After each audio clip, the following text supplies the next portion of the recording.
नमस्कार दोस्तों। देखिए, आपको सूर्यकांत त्रिपाठी निराला के जिनका जन्म कहाँ हुआ था? पश्चिम बंगाल के मेदिनीपुर जिला के। इनकी कुल कितनी रचना लिखी गई है?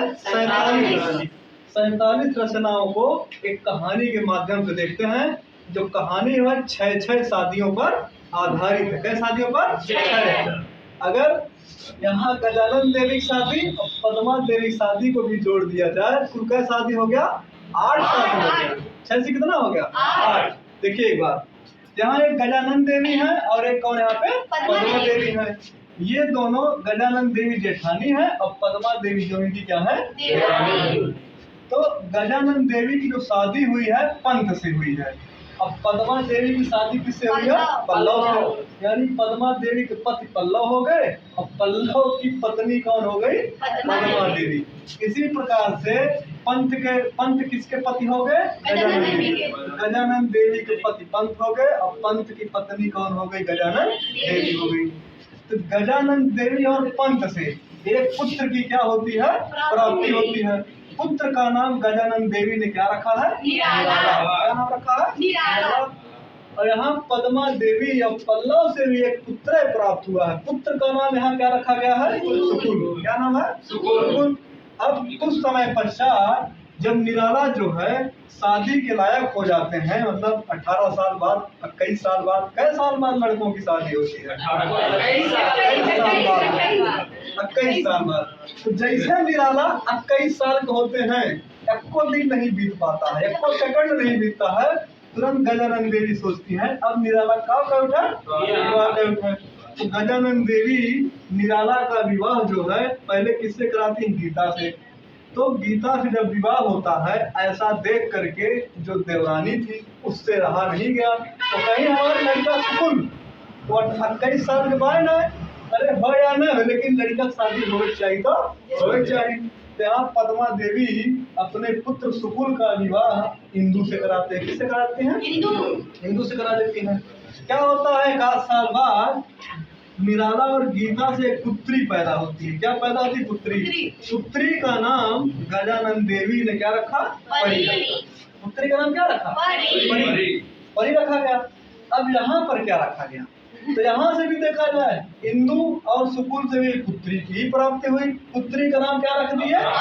कैसे?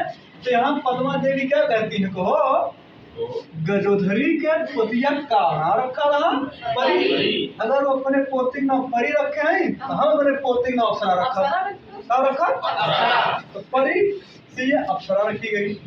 फिर कुछ समय बीतता है, निराला और गीता से जो है ना तो कोई पुत्र पैदा होता ना तो कोई पुत्री। तो गजोधरा जो थी यानी गजानन देवी सोचती हैं अगर ऐसे रहा तो कैसे काम चलेगा, पुत्र तो होना ही चाहिए। इसकी अभिलाषा लिए हुए गजानन देवी निराला की दूसरी शादी करा देती है। निराला की दूसरी शादी किससे कराती है? अनामिका से। फिर निराला और अनामिका से पुत्री ही पैदा होती है। इस बार पुत्री का क्या नाम रखा गया? अब पद्मा देवी सोची गजोदरी तो बड़ी चमन चला के निकली, अपने लड़के दूसरा ब्याह कर हमारा लड़का दूसरा ब्याह हो चाहिए। तो तुरंत कहा सुकुल के विवाह कैसे कर दी? फिर कुछ समय पश्चात यहाँ निराला और अनामिका से एक पुत्री ही पैदा हुई। पुत्री का नाम क्या रखा गया? अर्चना। अब कुछ समय पश्चात यहाँ भी देखा गया सुकुल और अलका से पुत्री ही पैदा होती है। तो फिर पद्मा देवी सोचती है अब की गजोधरी अपने पतिया का नाम रखे बा अर्चना। अगर वो अर्चना है तो ये आराधना है। हमारी पोती का नाम रही आराधना, ये आराधना रख दी। फिर वही हाल होता है। उसके बाद ना कोई पुत्र पैदा हुआ ना कोई पुत्री। तो क्या किया? चमर चालाक गजानन देवी ने अपने लड़का निराला के तीसरा विवाह कराए। नहीं कैसे कराए? निरुपमा से। निरुपमा जब तीसरा विवाह हो गया तो निरुपमा और निराला से फिर पुत्री पैदा हुई। क्या नाम रखा गया? सरोजा देवी। क्या नाम रखा गया? सरोजा देवी। अब यहाँ पद्मा देवी भी सोचती है एक लड़का चक्कर में गजोधरी अपने बेटवा का विवाह तीसरी बार कराए थे। हमारा ये तक तो लड़का ना हमारा लड़का का विवाह तीसरी बार हुई। ये अपन पद्मा देवी अपने पुत्र सुकुल का तीसरी बार विवाह किससे करा दी? लिली से। फिर वही हाल होता है, कुछ समय पश्चात निराला और निरुपमा से एक पुत्री पैदा होती है जिसका नाम गजानन देवी क्या रखती है? देवी। यहाँ भी वही हाल होता है, सुकुल और लिली से एक पुत्री पैदा होती है। क्या पैदा होती है? तो नामकरण करने से पहले पद्मा देवी एक बार फिर पूछती है, फिर सोचती है, इस बार गजोदरी अपने पुत्र का नाम रखे पर सरोजा देवी। अगर ये देवी है तो हमारे पुत्री का नाम हो रही देवी है, लेकिन वो कहा रही चमेली देवी। सरोजा देवी थी चमेली देवी। ठीक, यहाँ तक आपको समझ में आया? आया? ठीक, बहुत बढ़िया। आया तो एक बार इसको जरा बनाइए। देखिए इस कहानी में कौन कौन रचना है। ये गजानन देवी से क्या हो गया? श्रीमती गजानन देवी। ये रचना का नाम श्रीमती गजानन देवी हो गया। निराला से था सूर्यकांत त्रिपाठी निराला। सूर्यकांत त्रिपाठी निराला की कहानी के बारे में बताया गया। चमर चालाक से रचना का नाम क्या करिए? चतुरी चमार। चतुरी चमार याद कीजिए। गीता से आप गीतिका याद कीजिए।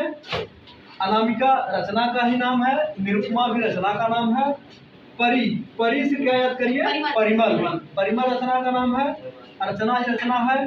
सरोजा देवी को आप सरोज स्मृति याद कीजिए, यानी सरोजा देवी रचना का नाम क्या आया? सरोज स्मृति आया।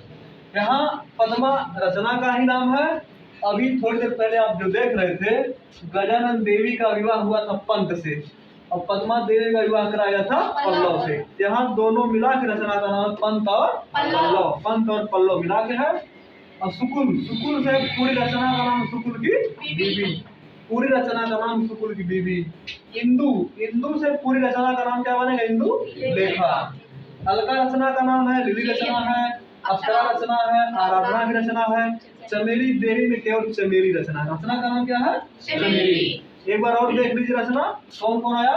श्रीमती गजानन देवी, चतुरी चमार, गीतिका, अनामिका, निरुपमा, परिमल, अर्चना, सरोज स्मृति, पद्मा, पंत और पल्लव, सुकुल की बीबी, इंदुलेखा, अलका, लिली, अप्सरा, आराधना और चमेली देवी।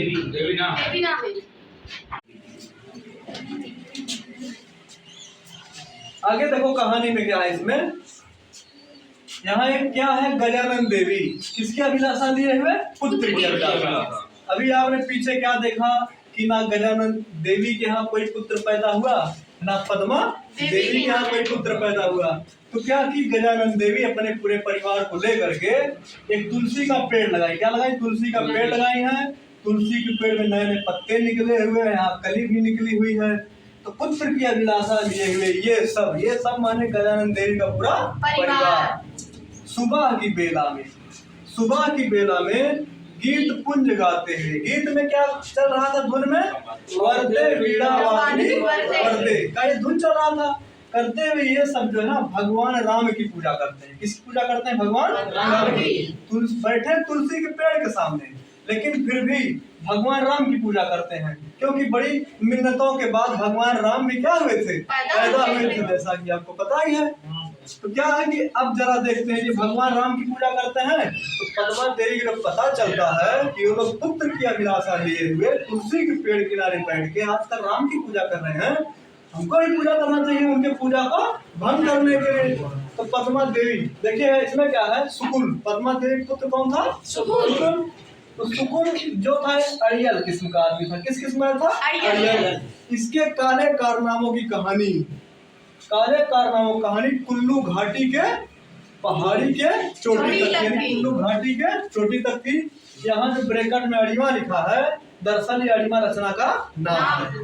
यहाँ लिखा कुल्लू घाटी से ब्रैकेट में कुल्ली भाट, ये भी रचना का नाम है। यहाँ जो लिखा है चोटी, चोटी से ब्रैकेट में चोटी की पकड़, ये भी रचना का, यानी सूर्यकांत त्रिपाठी निराला की एक रचना अड़िमा होगी, एक कुल्ली भाट होगा, एक हो गया चोटी की पकड़ है।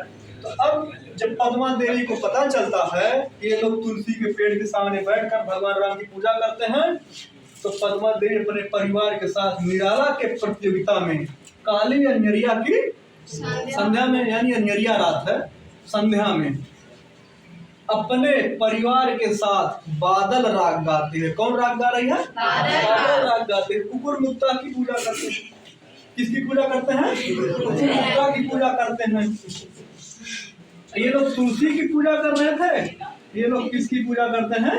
इसका कारण ये था कि बादल राग गाने का, ताकि संध्या के समय बादल राग गाएंगे, आधी रात के बाद पानी बरसेगा, सवेरे तक बरसता रह जाएगा। ये लोग सुबह में क्या है, देवी का परिवार सुबह की बेल पूजा नहीं कर पाएगा, पूजा भंग हो जाएगा। जब पूजा भंग हो जाएगा तो पुत्र उत्तर पैदा होगा नहीं, क्योंकि ये क्या थी भाई, प्रतियोगिता में थी, ये देवरानी थी, ये क्या थी, देवरानी थी।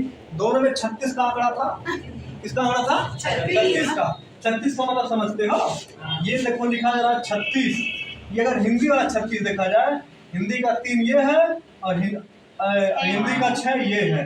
3 का मुंह है बगल, 6 का मुंह वह बगल है, यानी दोनों एक दूसरे क्या थे, विपरीत थे, इसलिए बोला गया 36 का आंकड़ा था। अब आगे क्या है, तो वही कुकुर मुत्ता की पूजा करते हैं, बादल राग गाते हैं ताकि खूब पानी बरसे और ये लोग पूजा ना कर पाए। आगे क्या होता है देखिए, चलिए। एक दिन क्या होता है, एक दिन सूर्यकांत त्रिपाठी निराला के यहाँ बिल्लेसुर बकरिया से चल करके क्या है, एक महान भिक्षुक अपनी पत्नी प्रभावती के साथ आता है। भिक्षुक के बारे में थोड़ा सा बताया गया है। भिक्षुक पहले इलाहाबाद के पथ पर पत्थर तोड़कर अपना गुजर बसर करता था, बाद में भिक्षुक बन गया। तो भिक्षुक अपनी पत्नी प्रभावती के साथ आता है। भिक्षुक प्रहलाद का बहुत बड़ा क्या था, भक्त था। इसके आशीर्वाद से निराला के यहाँ एक पुत्र की प्राप्ति हुई, जिसका नाम इन लोगों ने क्या रख दिया, ध्रुव रख दिया। तो कहने का मतलब है कि जब सूर्यकांत त्रिपाठी निराला के यहाँ एक भिक्षुक अपनी पत्नी के साथ आता है, उनके यहाँ कुछ दिन रहता है, उसके आशीर्वाद से निराला के यहाँ पुत्र पैदा हुआ। पुत्र का नाम लोग क्या रख दिया, ध्रुव रखे गए। अब भिक्षुक क्या था, प्रहलाद का बहुत बड़ा भक्त था। अब निराला के यहाँ पुत्र पैदा हुआ, इसकी जानकारी किसको हुई, पद्मा देवी को। तो पद्मा देवी पुत्र अड़ियल, पद्मा देवी अड़ियल, ये पूरा अड़ियल ब्रांड का था, पूरा ब्रांड अड़ियल है। तो अब देखिए, जब पुत्र के पैदा होने की यानी इसकी जानकारी अड़ियल सुकुल की माता कौन, पद्मा देवी को होती है, तो इसने भेष में प्रतिज्ञा की। कौन प्रतिज्ञा की, भेष प्रतिज्ञा माने कठिन प्रतिज्ञा। एक ऐसी प्रतिज्ञा है जिसमें प्रतिज्ञा कर लेने के बाद करके रहना है, उसमें पीछे नहीं रहना है। तो अड़ियल सुकुल की माता ओदिस ने भीष्म प्रतिज्ञा करते हुए कहा कि मैं इस भिक्षुक को चाबुक से मारूंगी। अब भिक्षुक को चाबुक से मरवाने की प्रतिज्ञा कर ली। उसके लिए क्या किया, ये जो पद्मा देवी की एक सहेली थी, सहेली का नाम क्या था, कविता। सखी कौन थी, कविता। कविता की शादी किससे हुई थी, रविंदर। तो पद्मा देवी अपनी सखी कविता के पति रविंदर से कहकर भिक्षुक को चैनपुर एक जगह का नाम है, कि चैनपुर के संग्रहालय में एक प्रतिमा रखी थी, उसी प्रतिमा से बंधवा करके चाबुक से मरवाने क्या की प्रबंध कर दी। अब भाई ऐसा किया गया तो चैनपुर के संग्रहालय में रविंदर ने भिक्षु को पकड़ करके बांध दिया, मार करके भिक्षु का क्या उधेर दिया, जब उधेर दिया तो डर के मारे भिक्षु भी कहता है कि आज के बाद हम किसी के आशीर्वाद देने नहीं जाएंगे। ठीक है, यहाँ देखिए ब्रेकट में कुछ चीज और आया था, जैसे आया था काली अंजरिया की संध्या में, यहाँ ब्रेकट में क्या लिखा है, सांध काकली। तो ये रचना का नाम क्या है, सांध काकली। अपना भी क्या है, अपना भी रचना का नाम है। आगे क्या है रचना का नाम, अगर देखा जाए जो ब्रेकट पहले उसको देख लीजिए, यहाँ ब्रेकट में और कहाँ दिख रहा है, रविंद्र कविता कानन। ये भी क्या है, सूर्यकांत त्रिपाठी रचना का नाम है। रचना और भी है, थोड़ी देर इंतजार कीजिए, रचना आपके सामने लिखा जा रहा है। देखिए निराला जी की बाकी रचनाओं को देख लेते हैं। यहाँ पे जो कहानी लिखा था, पुत्र की अभिलाषा लिए ऊपर तुलसी पेड़ बना था, अभी आप देखे ही थे। अब उसी के हिसाब से रचना देख लेते हैं। यहाँ लिखा है राम की शक्ति पूजा। एक रचना कौन, राम की शक्ति पूजा। राम की जो पूजा करते थे उससे क्या है, राम की शक्ति पूजा। भिक्षुक आपने देखा कहानी में आया था, प्रभावती भिक्षुक की पत्नी कौन थी, ये भी रचना है। तुलसीदास कहीं कहानी में आया था, तुलसी का पेड़ आया था, तो तुलसी के पेड़ से रचना का नाम क्या था, तुलसीदास। तुलसी में नए नए पत्ते निकले थे, रचना का नाम क्या है, नए पत्ते।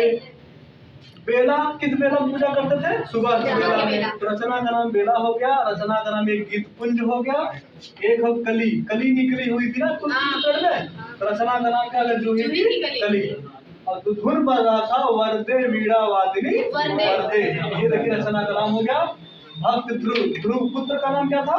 ध्रुव था, उससे रचना का नाम हो गया भक्त ध्रुव। एक हम तोड़ती पत्थर, रचना का नाम क्या है? तोड़ती पत्थर। और इसमें देखते हैं कोई छूटा उठा होगा, एक रचना का नाम है देखो बिल्ले बकरिया, एक रचना का नाम भक्त प्रहलाद, यहाँ लिखने में मिस्टेक हो गया थोड़ा, एक रचना का नाम हो गया भक्त प्रहलाद, इसको भी ध्यान में रख लीजिएगा। ये कौन हो गया? भक्त प्रहलाद, एक रचना में भक्त प्रहलाद भी हो गया। ठीक, इधर देख लेते हैं जरा, यहाँ रचना क्या, किसकी पूजा करते थे लोग सवेरे सवेरे? सवेरे शाम के, शाम के टाइम तो कुकुर मुक्ता की पूजा, रचना का नाम कुकुर मुक्ता हो गया। अड़ियल से इसलिए रचना का नाम अड़िमा आ गया। एक रचना कौन? अपने परिवार के साथ, रचना का नाम क्या है? अपरा है। प्रतिज्ञा कैसे हुई थी? भीष्म प्रतिज्ञा। तो रचना का नाम एक क्या है? भीष्म है। काले कारनामे, काले कारनामों कहानी थी ना, तो रचना हो गया काले कारनामे। देवी कई बार आया था, एक रचना देवी भी इनकी है। प्रबंध पद, प्रबंध पद यहाँ देखा जाए तो मरवाने का प्रबंध किया गया था, एक रचना हो गया प्रबंध पद, अब एक हो गया प्रबंध प्रतिमा, प्रतिमा मरवाया गया था ना बनकर, तो एक रचना का प्रबंध प्रतिमा हो गया। और रचना इसमें देखा जाए बताया गया था कुल्ली घाट हो गया, कुल्ली भाट हो गया, चोटी की पकड़ हो गया, सांध काकली हो गया, अपरा है, बादल राग है। और इसमें कहा चाबुक, चाबुक भी रचना निराला की, एक रचना उनकी निराला की सखी है, रचना की रचना चैन है, निराला की रचना कौन है? चैन। रचना रविंद्र कविता कानन, रचना का नाम संग्रह है। बाकी आप पूरा रचना देख ही लिए, टोटल रचनाओं की संख्या कितनी है? 47 है। लिखने वाले का नाम क्या है?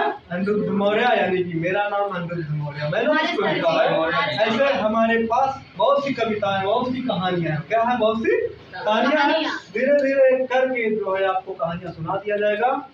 समझ में आया हो तो लाइक कर दीजिएगा, शेयर कर दीजिएगा, और चैनल को क्या कर दीजिएगा? सब्सक्राइब। चैनल को सब्सक्राइब करना जरूर, नहीं तो चैनल को हो सकता है बुरा लगे। ठीक है, बिल्कुल लगेगा यार, आप देख करके सब्सक्राइब नहीं करेंगे तो चैनल बुरा नहीं मान सकती है, इसलिए भाई चैनल को क्या करिए? सब्सक्राइब जरूर कीजिए। ठीक है, वीडियो देखने के लिए धन्यवाद।